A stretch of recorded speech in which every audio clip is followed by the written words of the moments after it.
Mabuti pa, pumasok na lang ako. Baka malito pa ako. Diyan ay maiba pala. Kamusta kayo, Prince Charming mo? Uy, Yuki. Hay nako, kayo talaga. Nakakainis kayo lagi eh. Kahit ako'y titibo-tibo. Mga pre, kamusta na kayo? Oo nga pre, Tagal musta natin ka na? kinakita sa bakasyon natin ah. Okay lang naman kami pre, ikaw ba? Kamusta ka na? O kaya naman yun, namiss ko kayo. Namiss ka rin namin pre. Kamusta na pala kayo pre no? Childhood friends mo, ay di pala lang, childhood crush mo. Sinigod ka na ba niya? Kikilig. Ang sweet naman. Tumigil lang ako sa pinagsasabi niyo. Baka marinig pa ng klase nating iba dyan. Mga chismosa pa naman yun. Tsaka umuwi na kayo. Baka pagalitan pa kayo ng mga nanay at tatay niyo. Okay pre, bye-bye. Bye-bye. Bye! Bye!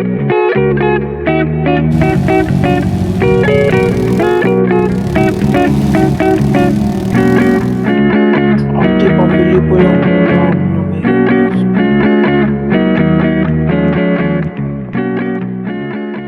Oh, Mingming, malungkot ka ba? Bahatin nga kita, mukha ka naman kawawa. Cute no, Mingming ko na yan eh. Rina, Bakit po? bakit lagi nilang ganyan yung suot mo? Hindi ba pwede magpalit ka ng ibang damit na binibili ko sa'yo? Ang ganda-ganda nun. Tibo ka nga yata, simula na bata lang ganyan suot mo. Hay nako, si mama hindi niya nasanay. Lagi naman po ganito yung suot ko pag nasa bahay, simula pa po ng bata ako. Sige po, magpapahinga muna po ako sa upuan. Oh, Mingming, sit down at behave ka lang dyan na. Huwag kang pupupo niya. Kulay puti pa naman yung sofa natin. Papagalitan tayo ni mama.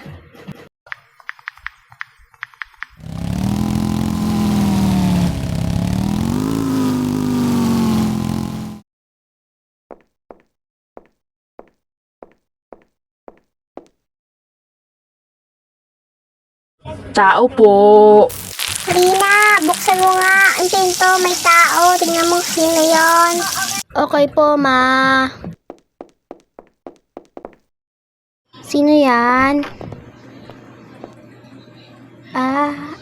Rex, ikaw pala yan. Bakit siya nandito? Ano ka ginagawa nito? Sige, pasok ka sa amin. Tuloy ka. Okay, salamat Rina. Ano bang ginagawa ng lalaki na to dito? Lagi lang siya nandito sa bahay namin. Nakakasuka na siya. Ma, si Rex nga po pala. Yung kaklase ko po. Simula po na kinder hanggang elementary at high school po ako. Ma, paalisin mo na yung lalaki na yan. Nakakainis na yan. Naiinis na talaga ako. Parang nakakadisturbo lang siya sa atin. Naiinis na ako. Sige naman, paalisin mo na yan.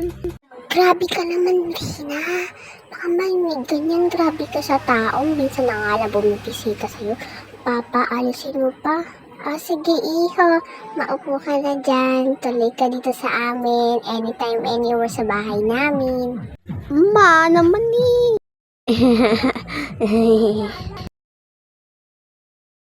Tita, meron din po akong dalang ulam. Kain na po natin to. Baka lumamig pa po. Sige po, huwag na po kayo bahiya. Tara na po, kain na po tayo.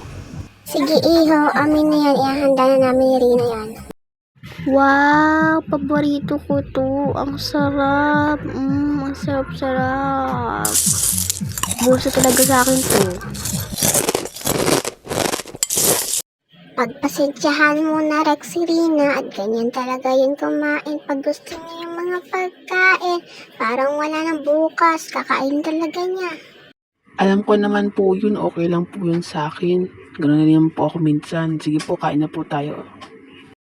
Later.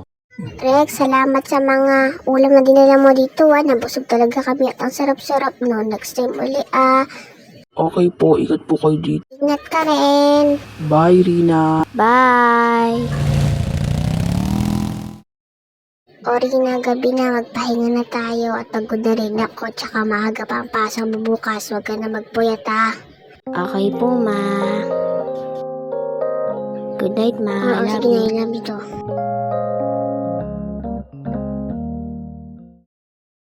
Ano ba naman to si Rex? Sabihin na nga lang niya yung mahal mo. Pinahula pa niya. Ay, naku. Natutulog na nga ako. Inaantok na ako.